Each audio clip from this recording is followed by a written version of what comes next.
Pulso ni Marco. Uy, mustachong, Repa. Ay, mainit ka. Mainit ka talaga. Ako, nag-init din ang ulo ko dyan eh.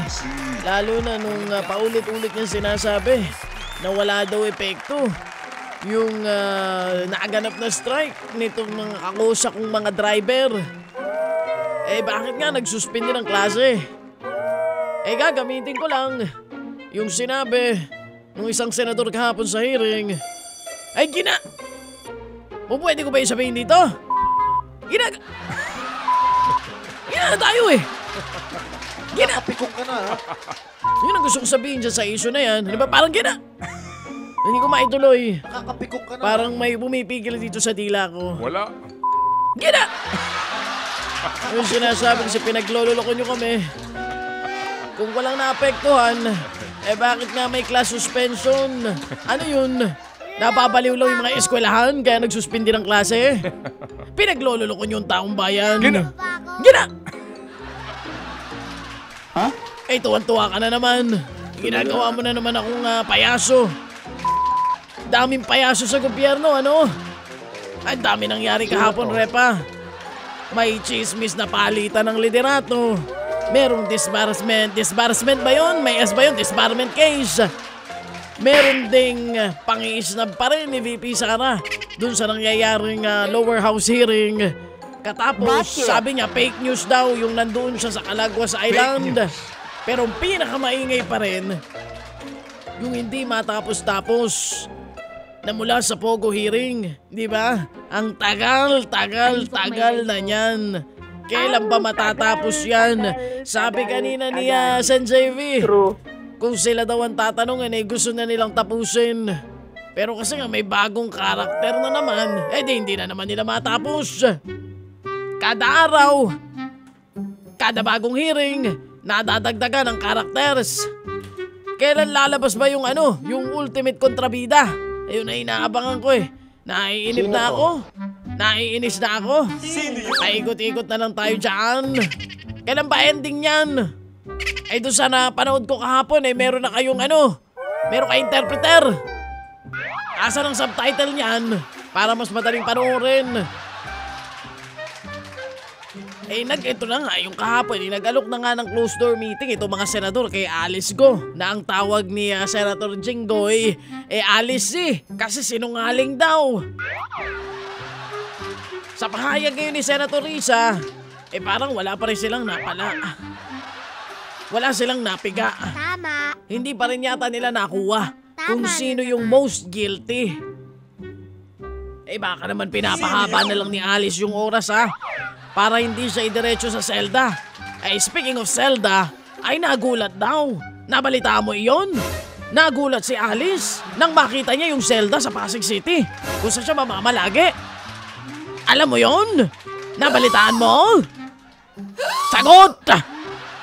Pwede ba ikaw na magpaalam sa viewers? Okay, Marco? sige. Ako yung magpapaalam na sa mga nanonood sa amin dyan sa RPTV at saka dito sa 1PH. 1PH, Ganyan natin tawagin yan. Kasi kami lilisan na. Kami babalik ulit bukas mga kapatid. Pero kung gusto nyo mapakinggan, True. itong aking mga sinasabi, dito nga sa hindi matapos-tapos sa teleserye na mula sa Pogo, ay pwede kayo makinig sa Radyo 5, sa radyo mismo, o kaya sa FB, o sa YouTube. Ha? Okay, sige. Mabalik tayo dito sa ating pinag-uusapan. Nang makita nitong si Alice yung kanyang pag-i-stayan o kung saan siya mamamalagi na selda, siya ay nagulat, mga kapatid. Bakit Alice? Iba ba ang itsura ng kwarto mo sa farm dito sa selda? Akala siguro nitong si Mayora ay mayroon siyang special treatment. Kaya lang ang sabi nga ng mga pulis, walang special treatment doon sa Pasig City Jail. Siguruhin ninyo na walang VIP treatment dyan, ha? Dapat kay high profile, basta nagkasala sa batas, pareho yan kung saan ikinukulong kasama ng mga ordinaryong mamamayang Pilipino. Tama. Pero wag kang mag-alala, Alice. dyan sa loob ay pupwede ka pa rin matawag na Mayora. Magantay-antay ka lang pagka naging kaklose mo na ang iyong mga kakosa. Ay, naku. Mayora ka pa rin dyan pagka nagkataon. Eh ang sabi nga ng mga pulis doon sa balita, tahimik lang daw si Ali sa kanyang unang gabi dyan sa Pasig City Jail.